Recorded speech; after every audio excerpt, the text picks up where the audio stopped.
Popea Sabina comenzó su relación con Nerón cuando aún estaba casada con Otón, un joven noble y amigo cercano del emperador.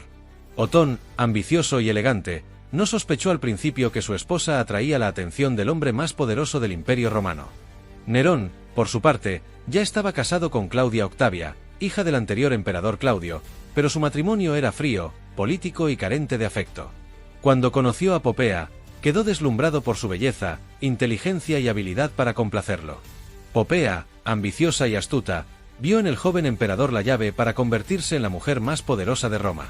La relación entre ambos comenzó en secreto. Popea usó su carisma y susurros para sembrar en la mente de Nerón el deseo de liberarse de las figuras que lo limitaban, su madre Agripina la menor y su esposa Octavia. Poco a poco, Nerón fue cediendo a sus influencias. Popea se convirtió en su amante oficial, desplazando a Octavia y ganando enemigos en la corte. Para muchos, ella era una advenediza, una manipuladora, pero Nerón no veía más que la mujer perfecta, que le ofrecía adoración y le alimentaba el ego. Popea le exigió a Nerón que se deshiciera de su madre, y aunque al principio dudó, terminó por ordenar su asesinato. En el año 59 después de Cristo, Agripina fue asesinada tras varios intentos fallidos. La muerte de su madre liberó a Nerón de su última figura de autoridad, y Popea quedó como la mujer más influyente del imperio, aunque aún no era emperatriz. Su siguiente obstáculo fue Octavia. Popea presionó a Nerón para que se divorciara de ella, y este, obediente y deseoso de complacerla, lo hizo. Al principio el pueblo romano reaccionó con desagrado. Octavia era hija de Claudio y muy popular. Se produjeron protestas públicas, estatuas de Popea fueron derribadas y la opinión general se volcó contra ella. Para calmar las aguas, Popea convenció a Nerón de acusar a Octavia de adulterio y exiliarla. Poco después, Octavia fue ejecutada. Popea ya no tenía rivales. Ese mismo año, en el 62 después de Cristo, Nerón y Popea se casaron. Fue una ceremonia fastuosa, y ella fue nombrada Augusta, título reservado para las emperatrices. Popea se convirtió en la mujer más poderosa de Roma. Disfrutaba de todos los lujos que el imperio podía ofrecer, se bañaba en leche de burra, usaba perfumes traídos de Oriente, lucía vestiduras teñidas con la costosa púrpura de Tiro. No solo era una figura decorativa, sino una mujer influyente en la política del imperio. Incluso, según algunos relatos, intercedió en favor de los judíos de Roma. En el año 65 después de Cristo, Popea estaba embarazada de su segundo hijo. Ya había tenido una hija con Nerón llamada Claudia Augusta, pero la niña había muerto a los pocos meses. Este nuevo embarazo era especialmente importante, pues aseguraba una descendencia imperial. Sin embargo, en ese año, ocurrió el suceso que marcaría el trágico final de Popea. Durante una discusión con Nerón, se dice que Popea lo increpó con vehemencia. Él, iracundo, perdió el control y la golpeó brutalmente. Según las versiones más repetidas por los historiadores romanos, como Tácito y Suetonio, Nerón le dio una patada en el vientre. Popea, embarazada, cayó y murió poco después a causa de las heridas. Algunos historiadores modernos sugieren que pudo haber muerto por complicaciones del embarazo, pero el relato de la violencia imperial ha quedado como la versión más extendida. Nerón, devastado por la muerte de Popea, la honró con un funeral grandioso. Embalsamó su cuerpo con esencias y bálsamos raros, y la enterró con honores divinos en el mausoleo de Augusto. El emperador no pudo soportar su pérdida. Más tarde, encontró a un joven esclavo llamado Esporo que tenía un parecido físico con Popea. Lo castró, lo vistió como ella y lo presentó ante la corte como su nueva esposa.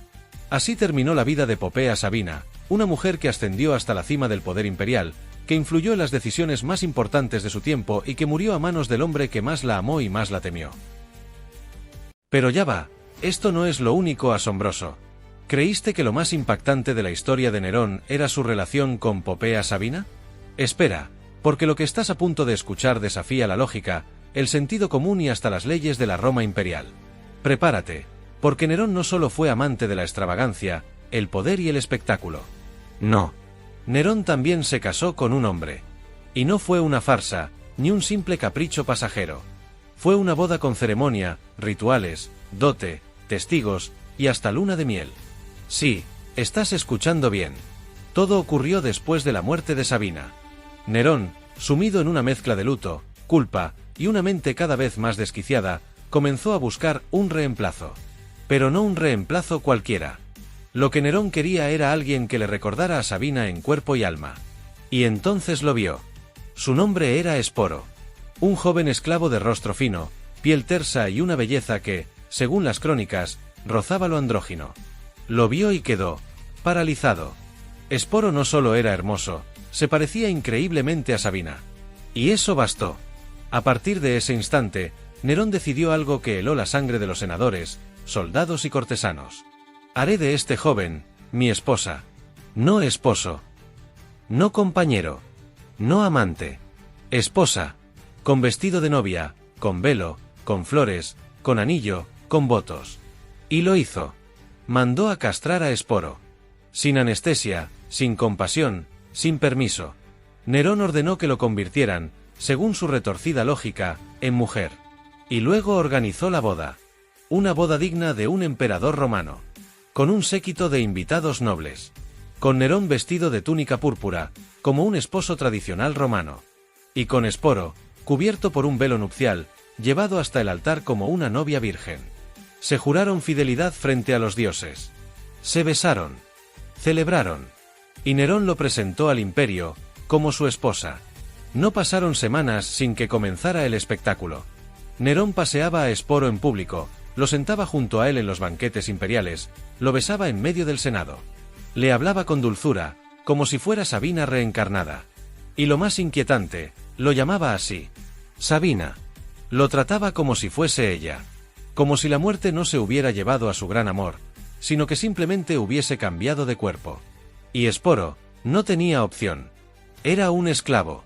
Un castrado. Una marioneta puesta en escena por el hombre más poderoso del mundo. Su destino estaba sellado. No podía huir. No podía negarse. Solo podía obedecer, y representar el papel que Nerón necesitaba para llenar el vacío emocional que había dejado su crimen. Pero esto no es solo una historia de locura y poder. Es también un espejo de cómo la Roma imperial, en su decadencia, desdibujaba por completo las líneas entre lo real y lo absurdo. Porque nadie osó oponerse. Nadie. Ni los senadores, ni los generales, ni los juristas. Todos asistieron a la boda. Todos aplaudieron. Todos fingieron que todo eso tenía sentido. ¿Y qué pasó con Esporo después? Cuando Nerón murió, cuando el imperio se levantó en llamas contra su emperador, Esporo quedó solo. A la deriva. Ya no era esposa. Ya no era nadie. Y el imperio, brutal y despiadado, no tuvo piedad. Tiempo después, acorralado por el escarnio y la humillación, Esporo se quitó la vida. Sí.